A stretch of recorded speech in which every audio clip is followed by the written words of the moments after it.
The centurion Marcus Flavius stepped over the 19th body and stopped counting.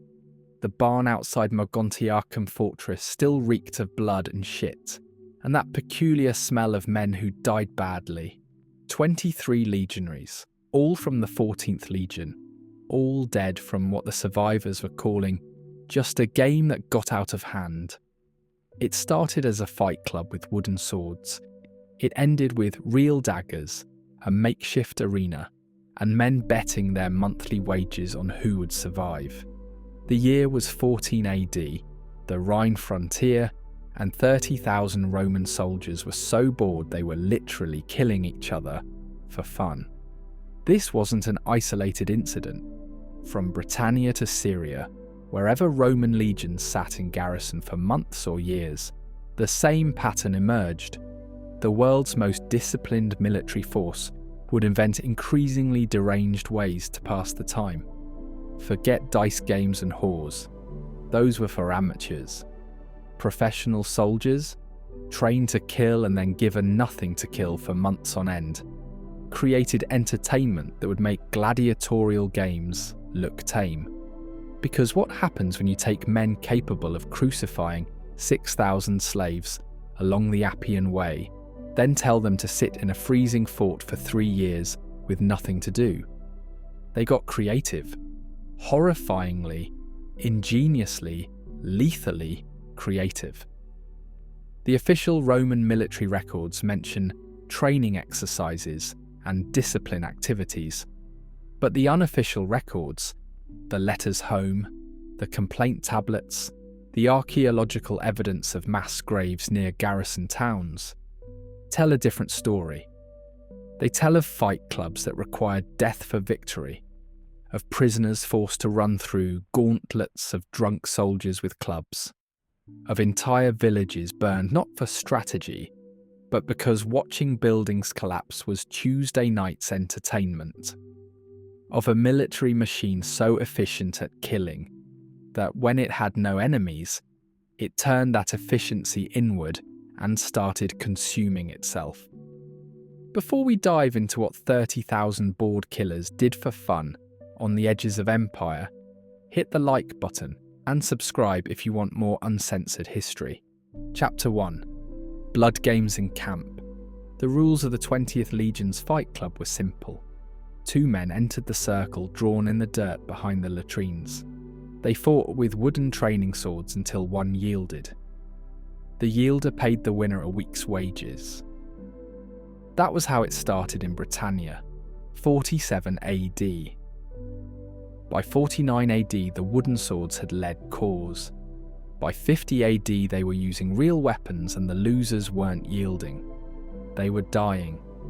Gaius Suetonius Paulinus, who would later become governor of Britain, wrote to his wife about finding these fight clubs in every garrison he inspected. The men bet everything: wages, equipment, slaves, even years of service. Last week, a legionary bet his own finger against a month's wine ration. He lost. Cut it off himself right there, paid his debt with a smile. These men are becoming animals, and the worst part, the centurions are running the betting pools. The fight clubs evolved into elaborate productions.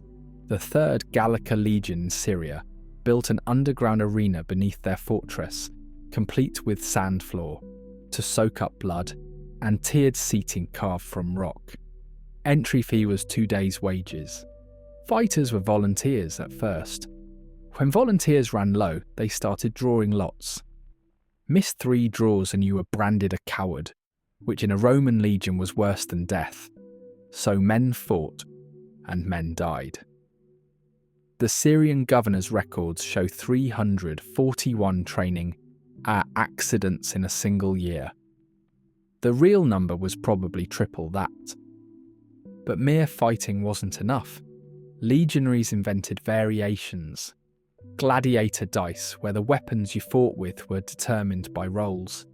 Snake pit fights, where the arena floor was covered with venomous snakes. Blind battles, where both fighters wore helmets with no eye holes. Fire circles, where the ring was literally aflame, and fighters who stepped out were pushed back in by spears. One particularly creative century in Germania invented ascending weapons. You started with fists, then daggers, then swords, upgrading each time you drew blood. The animal battles were worse.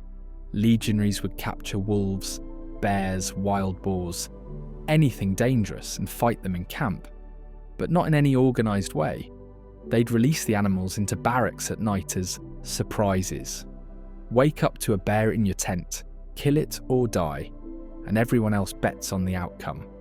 A letter from a soldier named Lucius to his mother in Rome described waking to screams and finding two of his tent mates being mauled by a rabid wolf someone had released as a joke.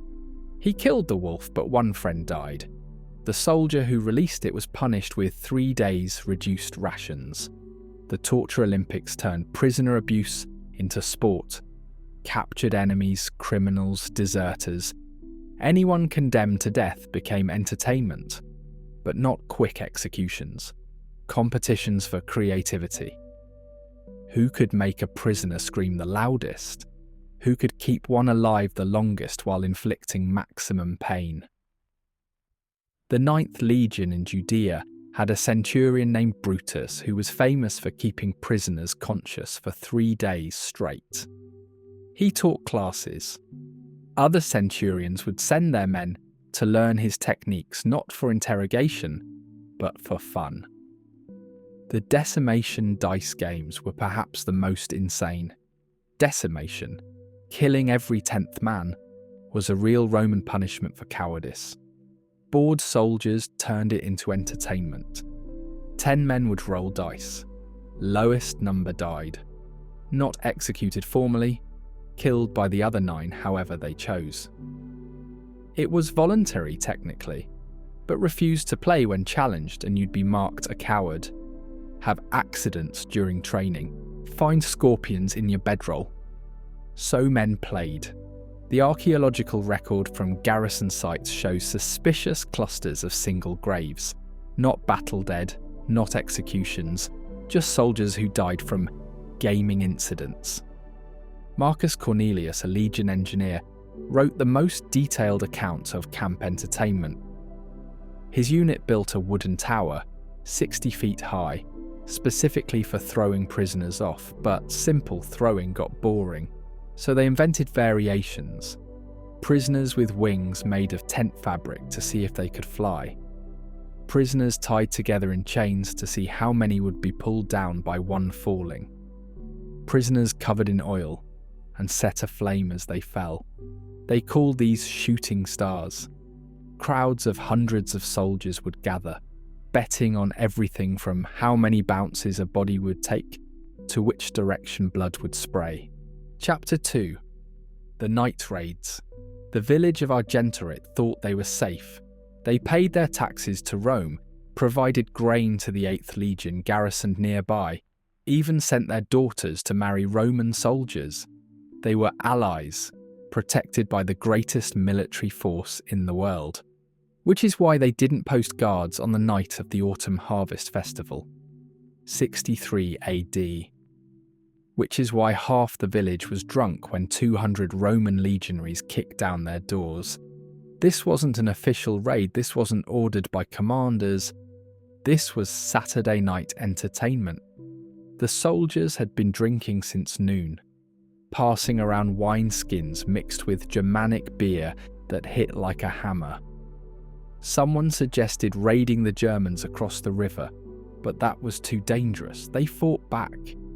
Someone else remembered Argentorit's harvest festival, all those drunk Gauls, all those harvest celebration bonfires, perfect for what the 8th Legion called friendship visits, unofficial raids on Allied settlements that wouldn't be reported because the victims were too terrified of losing Roman protection. The first wave hit the celebration in the village square, legionaries in full armour crashing into dancers, overturning tables of food, grabbing women. Not killing, that would require explanations. Just terrorising. Breaking jaws, smashing furniture, pissing on sacred altars. The village elder tried to protest, reminded them of the treaty. A legionary named Quintus broke his arm in 3 places, then made him dance on it while soldiers laughed. "Dance, old man, it's a festival." The second wave went house to house. They had a system perfected over dozens of similar raids. 4 men to a house, 1 to watch the door, 1 to hold the men at sword point, 2 to do whatever they wanted with the women. They'd learned to gag the women first to avoid screaming that might reach the fortress and alert officers who actually cared about regulations. They took turns, they kept score. The soldier with the most houses won the wine pool, but the real entertainment was what they called selection. Line up all the women in the village square, make them strip, have their husbands and fathers choose which ones the soldiers could take for the night. Refuse to choose and everyone gets taken. Choose and live with that choice forever. A Gallic merchant wrote about finding his wife afterward. She wouldn't tell me if she was chosen or if I chose her. She just stared at nothing and asked why we pay taxes to Rome. The rape lotteries were another innovation. Soldiers would draw lots for the order they got to pick women. First pick got the youngest and prettiest. Last pick got whoever was left. But here was the twist. You could challenge someone to single combat for their pick. These fights often turned deadly. 2 drunk legionaries battling over the right to rape someone's daughter, while their whole unit cheered. The winner got the woman and the loser's pick. If the loser died, his pick went back into the pool. Some raids targeted religious festivals specifically. Celtic druids, Germanic priestesses, Gallic wise women. All were fair game during cultural education expeditions. The soldiers would force them to perform their sacred rituals, while drunk Romans mocked and threw things. Then they'd defile the altars, usually by having sex on them, sometimes forcing the priestesses to participate. One Germanic priestess later testified that soldiers made her recite prayers while they took turns with her, laughing at how the gods didn't save her. The burning wasn't always intentional. Drunk soldiers plus torches plus wooden buildings equaled frequent accidents. But sometimes it was deliberate. The 12th Legion in Syria had a tradition. Every winter solstice, they'd pick a random village and burn one building. Just one. Let the villagers put it out. Then debate which building to burn next while the whole village begged. It could go on for hours, soldiers voting on whether to burn the granary or the temple, taking bribes from villagers to spare certain buildings, changing their minds for fun. The hunt started as a way to catch deserters, but evolved into entertainment. Release prisoners or slaves with a head start, hunt them through the forest with dogs and horses, bring them back alive for bonus wine rations. But more fun was hunting refugees from the raids. Wait until traumatized villagers fled into the woods, then track them like animals. Not to kill. That ended the fun too quick, just to terrorize. Chase them back to the village. Then let them flee again, then chase them again. Some refugees were hunted repeatedly over weeks, soldiers taking shifts to keep them running until they collapsed from exhaustion. The commanders knew. How could they not? Hundreds of soldiers leaving camp at night, returning at dawn drunk and bloody, with stolen goods and traumatized women. But most commanders had been junior officers once. They'd participated in their own friendship visits, and they knew the alternatives. Bored soldiers fought each other, deserted, or mutinied. Better to let them terrorize Gauls than risk losing control entirely. Besides, terrorized allies were compliant allies. The bull's blood was still warm when Marcus drank it. Around him, 40 other legionaries of the Second Augusta chanted in a language that wasn't Latin, wasn't Germanic, wasn't anything real. They'd invented it 3 months ago, when they created their own mystery religion out of boredom, Syrian wine, and bad translations of Persian prayers. They called their god Sanguinarius, the blood drinker, and every third night they met in the abandoned mineshaft outside the fortress to worship him with rituals that got progressively more deranged. It started as a joke. Legitimate mystery religions like Mithraism were popular among soldiers, but initiation took years and cost money. So a group of drunk legionaries decided to create their own. They mixed rituals they'd seen in different provinces: Syrian blood sacrifice, Germanic berserker mushrooms, Egyptian mummification rites, Gallic head worship. The first ceremony was just chicken blood and cheap wine. By the 10th ceremony, they were killing captured wolves and drinking the blood mixed with a Syrian plant that made them see the gods. By the 20th, they were discussing whether Sanguinarius demanded human sacrifice. The drugs were everywhere. Every province had its own intoxicants, and legionaries collected them like trophies. Germanic tribes used mushrooms that sent warriors into battle fury. Roman soldiers bought them from traders and took them for fun, then fought each other while hallucinating. Syrian merchants sold a paste made from poppies that made pain vanish. Soldiers used it to play games like, "How many nails can you push through your hand?" Spanish tribes had a plant that made you vomit for hours but also see the future. Romans made drinking it a test of manhood. The centurion Gaius Maximus wrote about finding his men so high on Egyptian blue lotus that they'd been standing in formation for 6 hours, convinced they were holding back an army of demons only they could see. Another time, an entire century took Germanic battle mushrooms and attacked their own fortress, believing it had been captured by enemies. 17 men died before the effects wore off. The official report blamed contaminated grain. But the drugs were just enhancement for the real entertainment. The death cults. Every major garrison had at least 3 or 4, each trying to outdo the others in extremity. The cult of the Black Sun required members to stare at the sun until temporarily blind, then fight in that condition.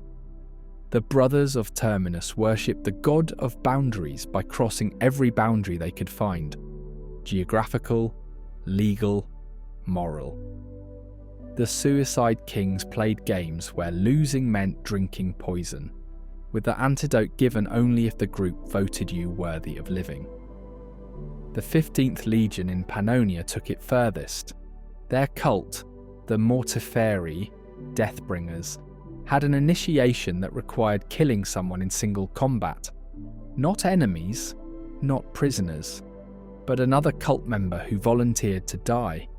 They believed dying in the cult ritual guaranteed better positions in the afterlife's army. By the time the Legion commander shut it down, 68 soldiers had voluntarily died in initiation combats. Their graves, marked with the cult symbol, can still be found outside Carnuntum. The blood rituals went beyond drinking. Soldiers would drain blood from prisoners into bathtubs and soak in it, believing it gave them their enemy's strength. They'd paint themselves in blood before battle reenactments. One cohort in Syria created what they called blood wine, mixing wine with so much blood it coagulated into a paste they'd eat before raids. The iron taste, they claimed, made them better killers. The drug-fueled parties could last days. A soldier's letter describes a 3-day celebration of Sanguinarius where participants took every drug available: Germanic mushrooms, Syrian poppy paste, Spanish vomit root, Celtic battle rage herbs. Men fought invisible enemies, had sex with hallucinations, tried to fly off buildings. When it ended, 4 were dead, 12 were permanently mad, and 1 had cut off his own foot because he thought it was possessed. The survivor writing the letter noted cheerfully that they were planning another party next month. Some cults required constant intoxication. The Sons of Bacchus Extremis believed sobriety was death of the soul. Members stayed drunk or high every moment they weren't on duty, and sometimes during duty. They developed tolerances that let them function while intoxicated at levels that would kill normal men. One member famously stood watch for 12 hours, while so drunk he couldn't remember it afterward, but never missed a signal or failed to challenge approaching figures. The skill of functional intoxication became a point of pride. The religious ceremonies borrowed from everywhere and believed in nothing. One night they'd sacrifice to Mars with Roman rites, the next to Germanic war gods, with rituals they barely understood, the third to gods they invented on the spot. A Jewish merchant wrote about watching Roman soldiers conduct what they claimed was a Hebrew ceremony, but was actually a bizarre mix of Egyptian funeral rites, Greek mystery traditions, and pure invention. When he tried to correct them, they said their version was better because our God actually shows up when we call him, meaning they were so high they hallucinated divine presence. Chapter 4. Women and Systematic Violence. The camp follower city outside Vetera Fortress stretched for 2 miles, a sprawling slum of tents, shacks and semi-permanent buildings, where 8,000 women serviced the 20,000 soldiers of the Rhine legions. But calling them camp followers sanitizes what they were, a systematic rape economy that Roman military efficiency had transformed into an industrial operation. Every aspect was organized, categorized, scheduled, and brutally enforced. The hierarchy was precise. At the top were the soldiers' wives, not legal marriages but long-term arrangements where a woman belonged to one soldier. These women had relative protection, their own quarters, sometimes even children who grew up as semi-Romans. Below them were the century whores, women owned collectively by a 100-man unit, available to any member at any time. Then came the night women, those who could only work after dark, servicing whoever could pay. At the bottom were the punishment women, prisoners or slaves used as rewards for good performance or entertainment for bored troops. The scheduling system would impress modern logistics officers. Each century had designated nights for exclusive access to certain women. Duty rosters included sexual access as a listed privilege. Winners of training competitions got first pick of new arrivals. The century that performed best in drills got an extra night with the youngest women. It was military precision applied to systematic rape, recorded in duty logs with the same detail as grain distribution. The Wednesday auctions were legendary. New women, captured in raids, sold by desperate families, or kidnapped by slavers, were auctioned to units or individual soldiers. They'd be displayed naked on platforms while an auctioneer, usually a senior soldier who took a percentage, called out their qualities. Germanic, approximately 16 summers, intact, strong teeth, wide hips, minimal scarring. Bidding was fierce. Soldiers would pool money, borrow against future wages, sell equipment. One auction in 71 AD saw a British princess sold for 6 months' wages of an entire century. Gang rape as unit bonding was official policy in some legions. After victories, women would be given to units to share the spoils of war together. 10, 20, sometimes 50 men would take turns with the same woman over hours or days. It built unit cohesion, commanders said. It reminded men they were brothers in everything. Refusing to participate marked you as weak or effeminate. One soldier's letter to his brother describes being forced to participate or face being beaten by his tent mates. I closed my eyes and pretended she was Julia from home. I vomited after. I still see her face. The entertainment slaves were a special category. These weren't just sex slaves, but women trained or forced to provide specific amusements. Some were made to fight each other with wooden weapons while soldiers bet on outcomes. Others were forced to perform degrading theatrical shows. One particularly horrific innovation was human dice. Women with numbers painted on them would be thrown into a pit, and whichever crawled out first determined betting outcomes. The pregnancy situation created its own economy. Pregnant camp followers couldn't work, so they accumulated debts.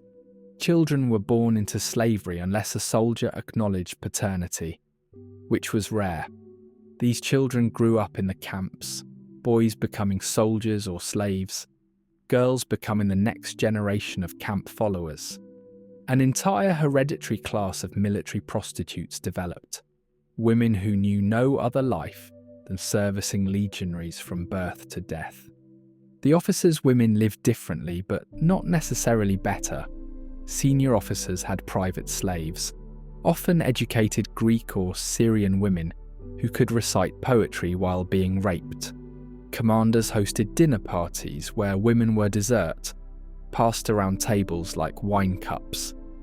One account describes a banquet where the entertainment was forcing captured enemy noblewomen to serve their conquerors naked, then watching them be violated by junior officers as a reward for good service. Disease ran rampant through the camp follower settlements. Syphilis, though not called it yet, left women covered in sores. Other sexually transmitted infections caused infertility, madness, death. But sick women still had to work. They just got assigned to lower status soldiers, or used for entertainment that didn't require attractiveness. One medical text from a legion doctor notes treating over 300 women for the rotting disease in a single month, commenting only that it was affecting troop readiness. The violence went beyond sex. Soldiers beat women for entertainment, held competitions for who could leave the most creative scars. Women who got too old or ugly were sometimes hunted through the camp like animals. Others were used as practice for interrogation techniques.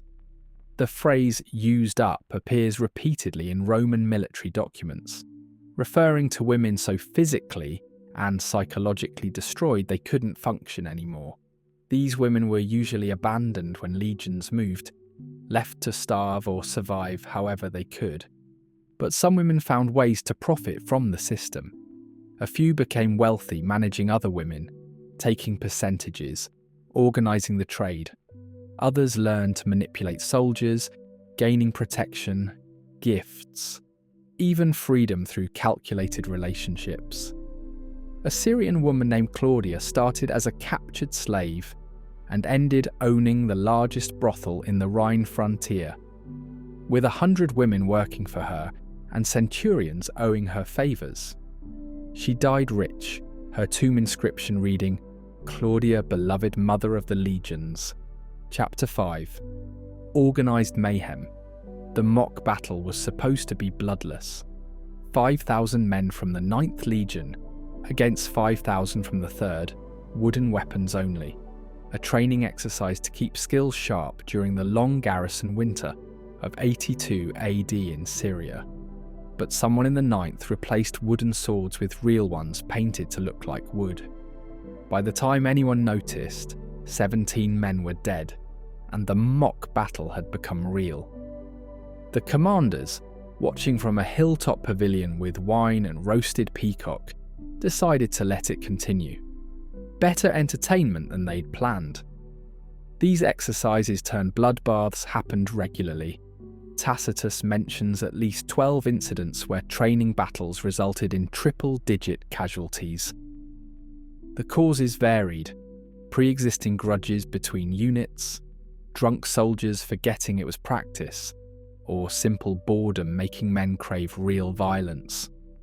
One particularly notorious incident in Germania saw 2 cohorts essentially fight to extinction over a gambling debt, starting with a scheduled training bout and ending with 400 dead.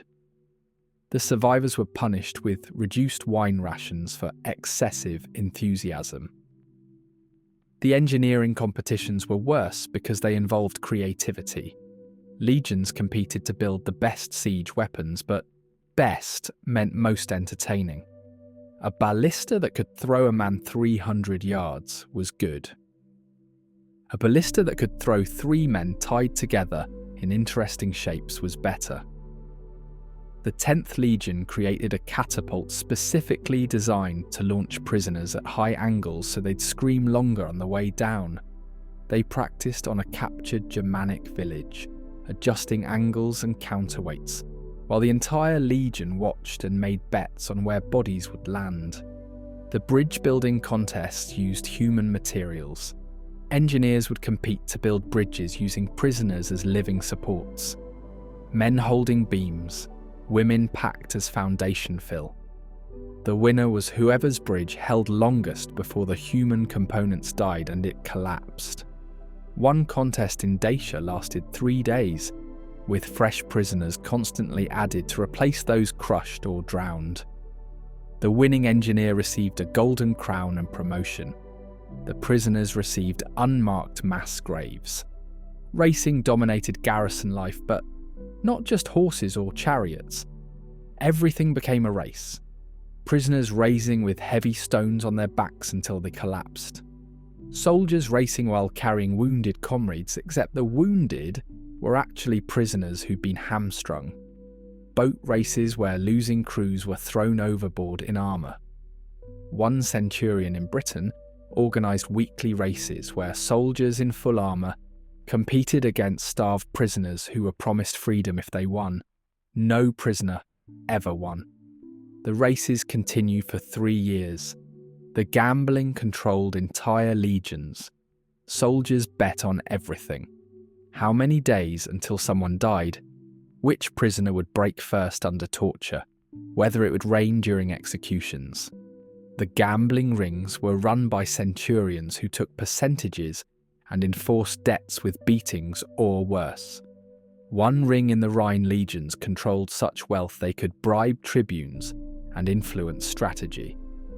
Battles were sometimes fought not for tactical advantage, but because someone important had bet on combat happening before the winter solstice.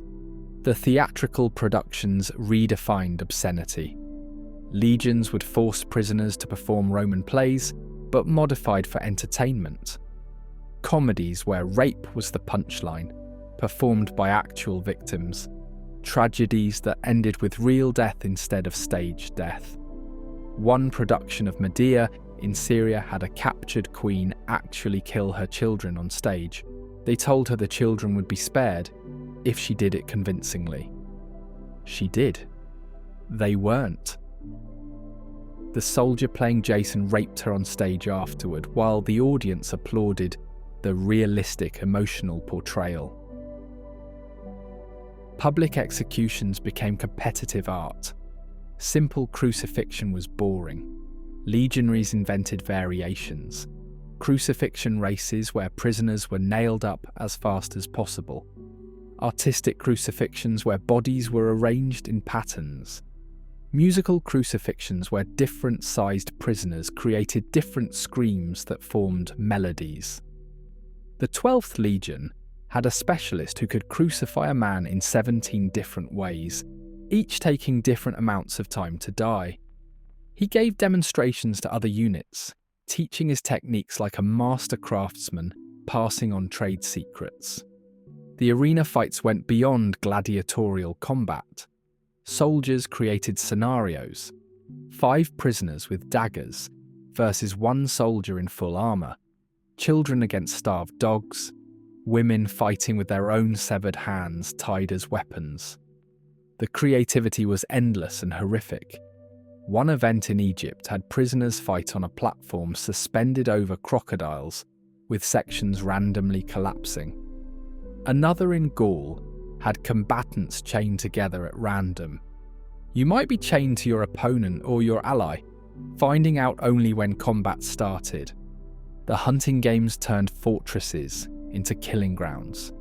Prisoners would be released inside the camp at night, Told if they could stay free until dawn, they'd be released. Hundreds of drunk soldiers would hunt them with torches and dogs, but the camp was sealed.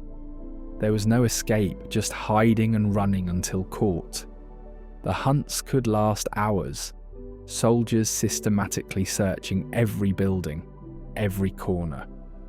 When prisoners were caught, they weren't killed immediately. They were marked, released again, caught again, a cycle that continued until dawn or death.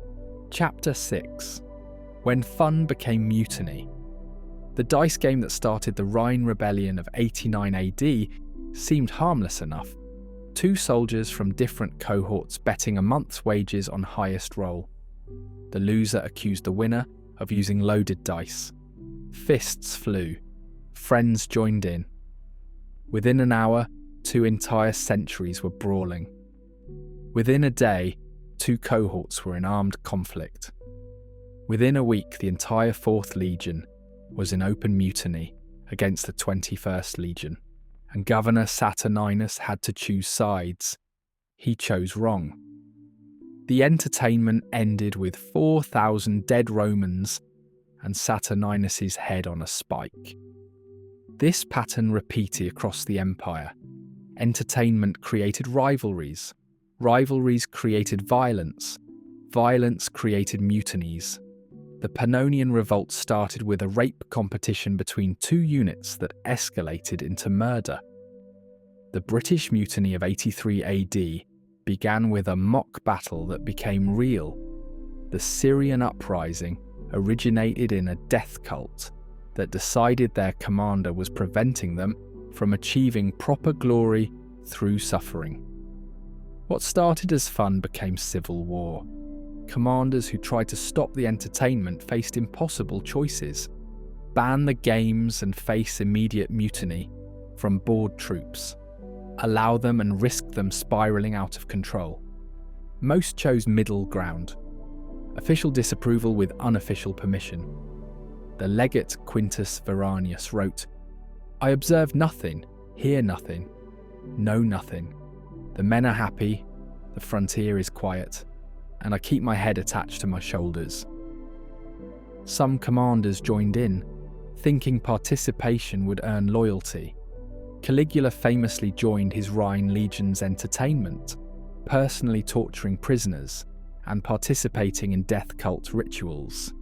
Instead of earning respect, it earned contempt. Soldiers saw him as weak for needing their approval. His assassination was partly motivated by soldiers who'd lost respect watching him try to be one of them during games.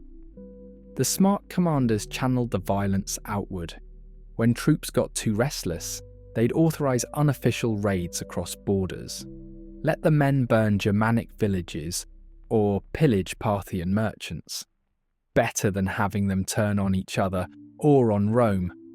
Governor Agricola in Britain perfected this, maintaining peace by regularly unleashing his legions on Scottish tribes whenever morale dropped. The Scots called it the bleeding season, not because of war but because Romans needed entertainment. The accidental destructions were sometimes worse than intentional ones. Drunk soldiers playing with siege weapons destroyed allied towns. Fire games burned down fortresses. Drug-fueled rampages eliminated entire villages that Rome needed for supplies. The city of Aquincum was accidentally destroyed when garrison troops decided to test whether buildings or people burned faster. They meant to burn one block. Wind spread the fire. 3,000 civilians died. The official report blamed barbarian arson. Rome's response evolved from punishment to management. Early emperors executed soldiers for excessive entertainment violence. Later ones realized execution just created martyrs and more violence. Instead, they institutionalized it. Official gladiator games for troops, sanctioned prisoner executions as holiday entertainment, regulated rape schedules, controlled drug distribution. The Roman military machine absorbed atrocity into its structure, making horror predictable and therefore manageable. The records from unit transfers reveal the truth. Legions known for extreme entertainment were never disbanded, just relocated. Too violent for Syria? Send them to Britain where violence was expected. Too depraved for Germania? Send them to Africa where no one would report it. The Empire became a shell game of moving dangerous units around before they could destroy their locations, hoping fresh scenery would calm them down. It never did. Veterans' accounts, when they exist, are matter of fact about the horror. One retired centurion's memoir mentions participating in over 200 entertainment executions, as casually as listing battles fought. Another describes the gang rape of captured queens as standard victory protocol. They weren't ashamed. In their minds, this was what victorious soldiers did. The entertainment was inseparable from the identity of being a legionary. The archaeological evidence supports the written accounts. Mass graves near every major garrison. Torture devices in fortress ruins. Human remains showing injuries consistent with entertainment deaths. Not battle wounds, but systematic, creative violence. Dice carved from human bone. Gaming boards made from human skin. The physical remnants of boredom transformed into atrocity. The Roman Empire lasted another 3 centuries after these accounts were written. The entertainment evolved but never stopped. When Rome finally fell, the Germanic tribes who conquered it were shocked by what they found in abandoned fortresses. Evidence of games and rituals that made their own blood sacrifices look merciful. The Visigoths burned the fortress at Lauriacum, not because they conquered it, but because they thought it was cursed by what Romans had done there for fun. 30,000 professional killers, trained for war, equipped for massacre, and then left to sit in garrisons for decades with nothing to kill but time. The Roman military's greatest enemy wasn't Parthia or Germania. It was the boredom of its own soldiers, and their solution wasn't discipline or distraction. It was organising atrocity into entertainment, systematizing horror into routine, making murder into sport. If you found this look into the dark reality of Roman military entertainment compelling, hit the like button and subscribe. Have a good night.